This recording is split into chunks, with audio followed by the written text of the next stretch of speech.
China hands out at least twice as much development money as the US and other major powers, new evidence shows, with most of it coming in the form of risky high-interest loans from Chinese state banks. The sheer amount of Chinese lending is startling. Not too long ago China received foreign aid, but now the tables have turned.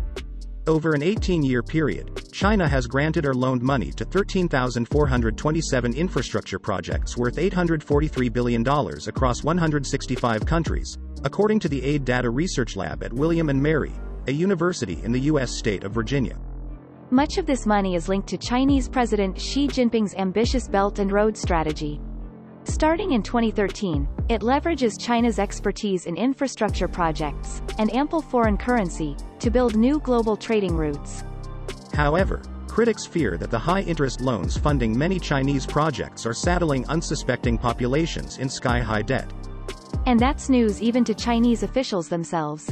The Aid Data researchers, who have spent 4 years tracing all of China's global lending and spending, say that Chinese government ministries are regularly going to them for information on how Chinese money is being used overseas. We hear from public officials in China all the time, saying, "Look, you're in the only game in town," explains Brad Parks, executive director of Aid Data. They say, "We can't get our hands on this data internally." A twisting railway running between China and the neighboring country of Laos is often touted as a prime example of China's off-the-books lending. For decades, politicians wondered about building such a connection, linking landlocked southwest China directly to Southeast Asia. However, engineers warned the cost would be prohibitive. Tracks would need to run through steep mountains, requiring dozens of bridges and tunnels. Laos is one of the poorest countries in the region and couldn't afford even a fraction of the cost. Enter China's ambitious bankers. With backing from a group of Chinese state companies and a consortium of Chinese state lenders, the $5.9 billion railway is set to begin operations in December. However, Laos had to take out a $480 million loan with a Chinese bank to fund its small part of the equity. One of Laos' few sources of profit, the proceeds of its potash mines, were used to back the massive loan. The loan that China's Exim Bank made to cover part of the equity really showcases the urgency of the Chinese state to push through the project, explains Wanjing Kelly Chen, research assistant professor at the Hong Kong University of Science and Technology.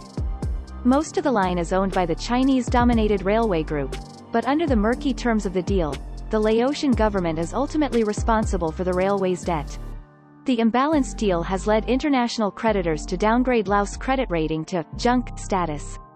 In September 2020, on the brink of bankruptcy, Laos sold a major asset to China, handing over part of its energy grid for $600 million in order to seek debt relief from Chinese creditors.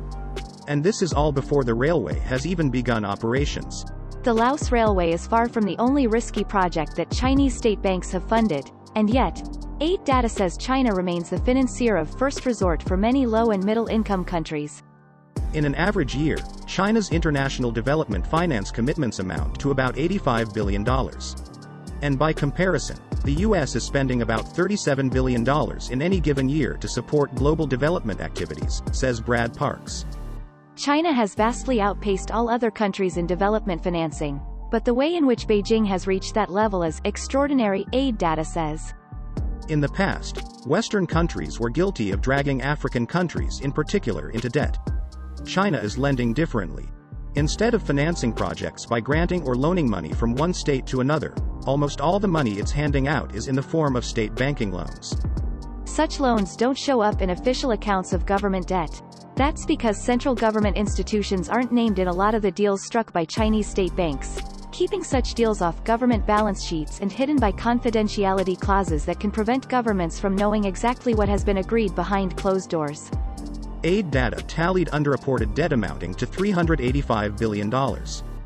Many Chinese state development loans also demand unusual forms of collateral.